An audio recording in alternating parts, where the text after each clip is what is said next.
everybody. Thanks for joining me again here on the Traveling in Ireland podcast.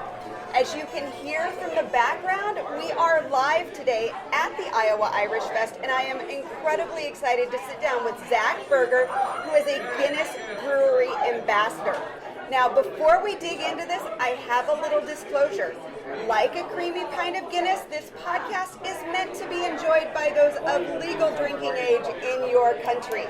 So, Zack, I am so excited to chat with you. I just sat through the Guinness experience here at the Iowa Irish Fest, and you said something that I didn't realize. You said that Guinness is the #1 selling draft in the U.S. I didn't know that. Yeah, we're growing at an exceptional rate, and we're having just so much fun. Thank you again for having me. This is such a fun day. And the important things to remember is that volume and growth is so important to a brand, and you can't just stay level, so you have to continually be growing. And so when you look at those primary markets, we are growing at such a rate that we're happy to be able to make that announcement. It's a lot of fun. And then we'll you have said, extra stuff for the next. Oh, sorry. I didn't know you were Thank you.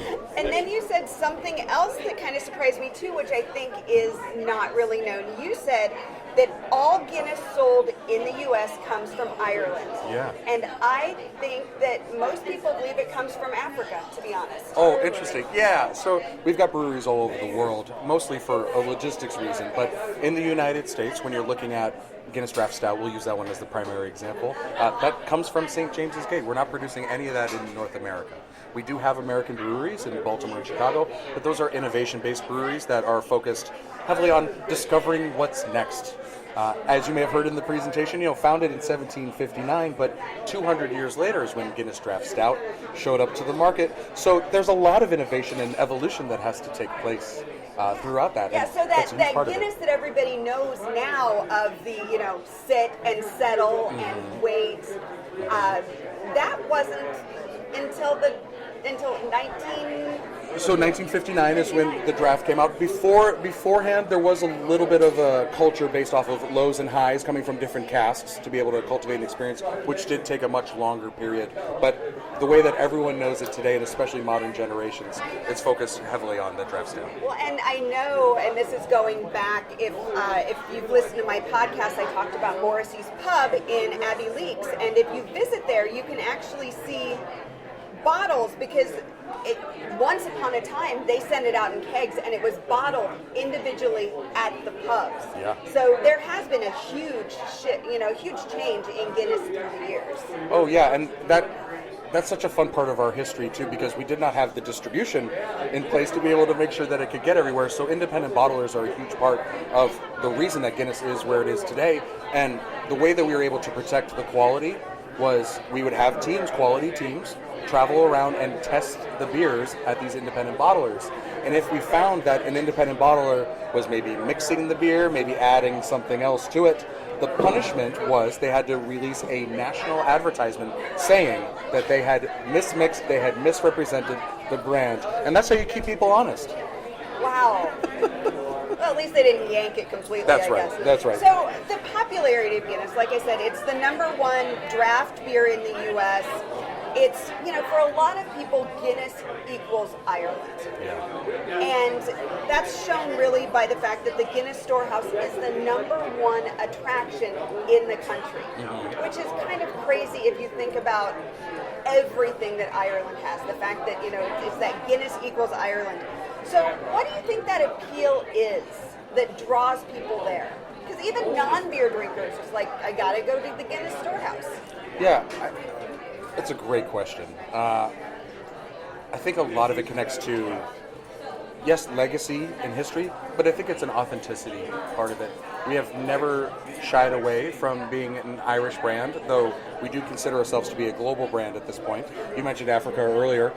In Africa, Guinness is often referred to as an African beer, not an Irish beer, because of its connection to local grains and local product and local history. So the connection to Ireland is an affinity for, I think, what is properly retained as an Irish brand, and we try to protect that as much as we can while still evolving forward.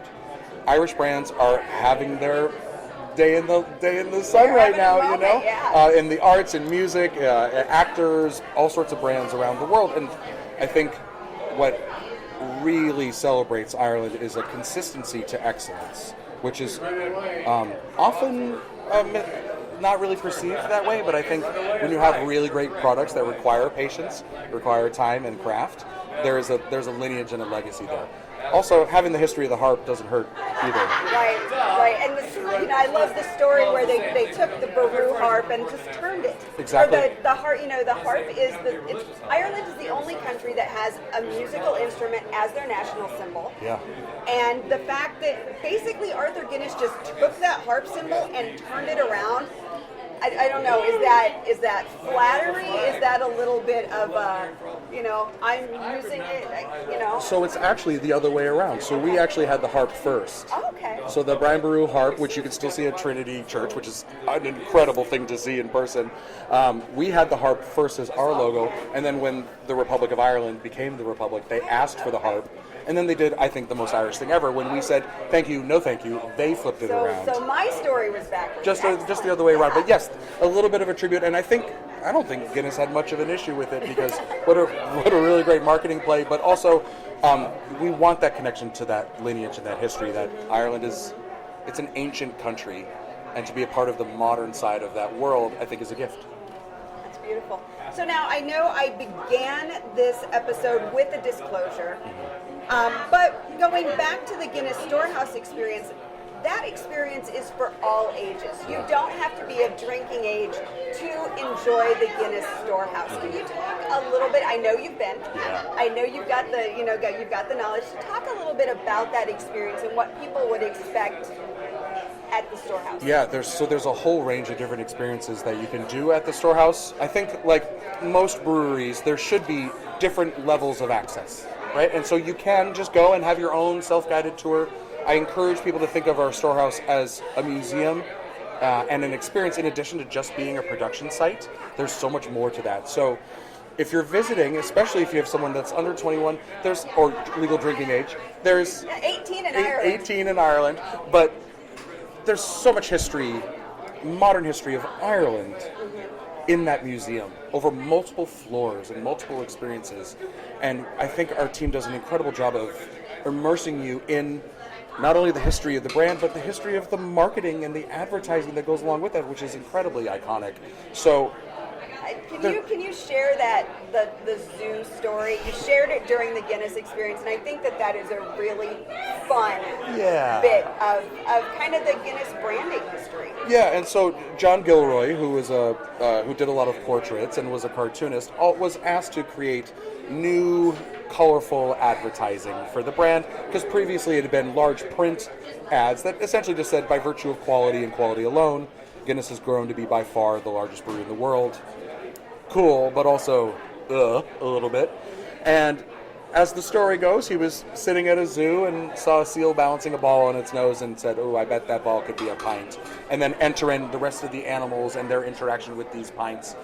By the way, at that time period, that pint would have been Guinness Extra Stout, not draft, because it was before 1959. But it became playful. It became welcoming. It's just beer. Let's not take it too seriously. And then the advertising of, if you enjoy one pint, imagine what two can do. Two can. Then coming in as really one of those iconic Gilroy icons. But my favorite little tidbit about it is the zookeeper is a self-portrait of John Gilroy.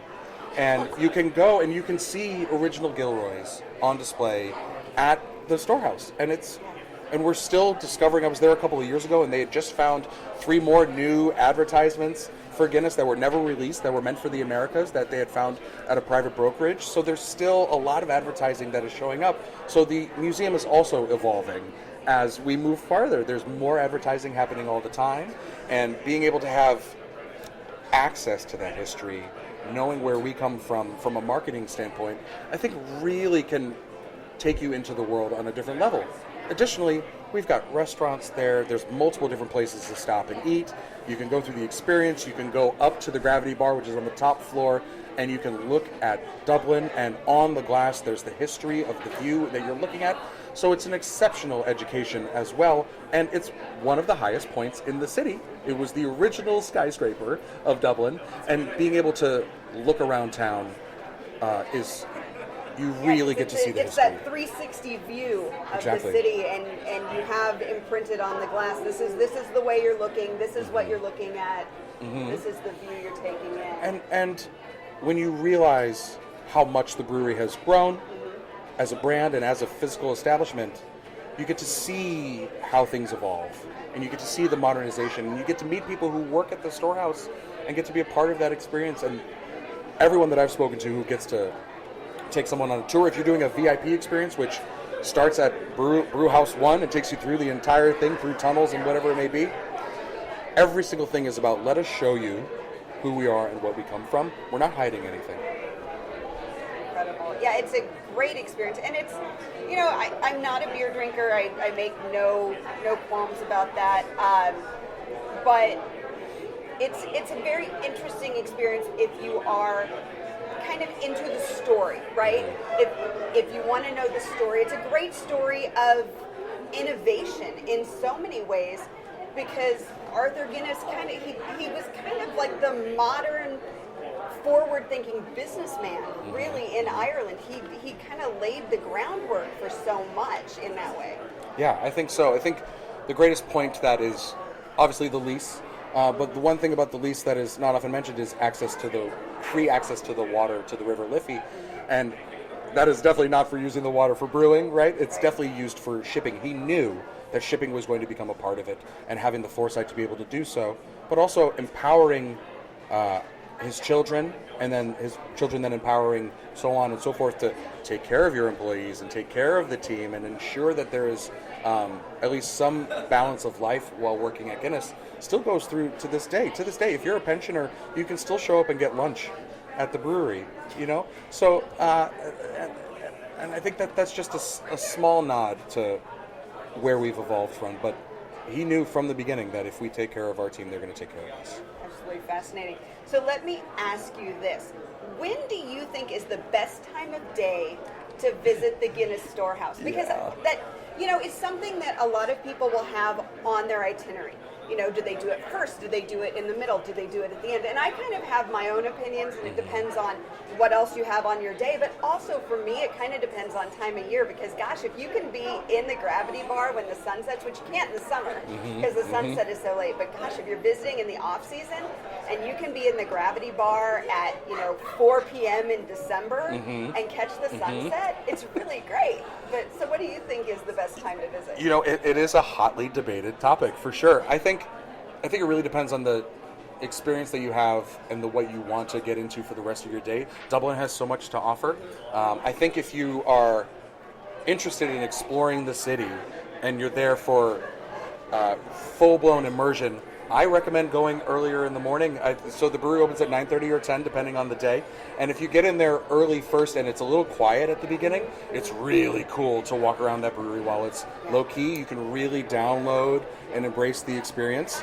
And then you can get up to the Gravity Bar while it's not super packed, and you're able to have those types of experiences. At the same time, there's DJs and there's live music and there's activities that happen in the afternoon, and it's a really great way for you to lead into your evening a little bit. So a little bit depends on what type of person you are as well. Do you want those crowds? Do you want the music? Or do you want some place that's going to be a little more quiet where you can actually talk to people? Exactly.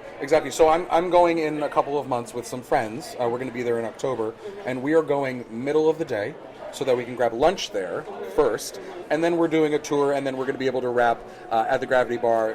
Hopefully we'll be able to catch the sun coming down. It's October, so we'll see at that time. But I think the view of the city, as long as you're able to get a view of the city, is so important. And the city definitely looks different at 4 o'clock in the afternoon than it does at 10 in the morning. So I think it really depends on what you're trying to get into and the direction you're trying to go. But what I always say, I always laugh when someone says, I'm going to go to the brewery for an hour. And I say, take your time. No, embrace the self-guided tour. It's recommended 90 minutes. Take your time with it. Yeah. Enjoy the experience. And that's kind of the story of all of Ireland. Don't rush the experiences you're having. Yeah. Take the time, enjoy them, and experience. Don't rush. Give yourself permission to enjoy and embrace it. Yeah.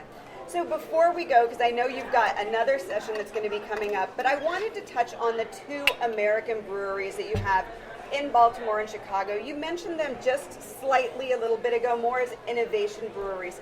Can you tell us, most of my audience is American, and Baltimore and Chicago could be someplace they might get and want to know a little more about. Thanks for asking. It's an incredible part of the brand that there's such a commitment to innovation and focus on that. So you've got the brewery in Baltimore, which is a large beer garden style environment. You can absolutely go and do a tour. They'll take you through the brewery downstairs. It's not a large production facility, so you're not looking at the volume. They're not producing any of the Irish beers that we have in the United States. As we mentioned earlier, all of the stouts are coming from St. James's Gate. But you can go and you can experience Guinness in an IPA, or a pale ale, or a lager, or a fruited beer, or whatever other styles you can really jump in. Fruited beer. Oh, That's yeah, absolutely. So are we talking like a sour or a sweet? Sours. We did a really great barrel aged with cherries a couple of years ago. So there's all sorts of different styles of innovation. And here's the thing about innovation is not all of it works, right? But that is a part of the foundation of the brand is discovering what is next. And you have to discover what's next. Some of it's not going to work, but I have really fallen in love. We have a salt and lime lager at the breweries that is just one of my favorite beers because it's easy, it's light, it's a crusher, but it is still Guinness, right? And I encourage those to remind people I would like to remind people that we are a brand, not just a beer, right? Okay. So there's a lot more to go with that. And so you have a really fun culinary program there, but if you really want to dive into the nuances of culinary and beer program and beer cocktails, that's where Chicago really falls into play. Okay. They have similar menus, similar beers, but each one of them is focusing on something a little bit different. Chicago is in the city a little bit more, so not much of a beer garden experience, but you're going to the bar and you're going to be able to have a great time. You can always get a beautiful pint of Guinness Draft Stout. But I always encourage those that are going to step outside the bounds a little bit. Again, take your time, enjoy the experience. Guinness Draft Stout will always be there, and I think being able to take a moment to see what else we can come up with, whether it's a milk stout or a chocolate stout or, again, IPAs, lagers, whatever it may be, there's a lot of fun to be had, responsibly, of course, but they're about introducing people to the brand of Guinness instead of just one beer. We're so much more than that. Super fun. Well, Zach, I want to thank you so much for taking the time to sit down with me. Such a fun event here at the Iowa Irish Fest with the Guinness experience. And so much, it just the history and the stories of it, I think, are probably the most fascinating aspect that people may not even think about when they are just looking at that creamy pint. Yeah, well, thank you very much for having me. It's so lovely to chat with you and get to meet you. And thank you for celebrating Ireland on an ancient, historical, but also on a modern level. It's important for people to continue to go visit. It is one of the best places in the world to go, and I would encourage those to keep doing so. So thanks for having me.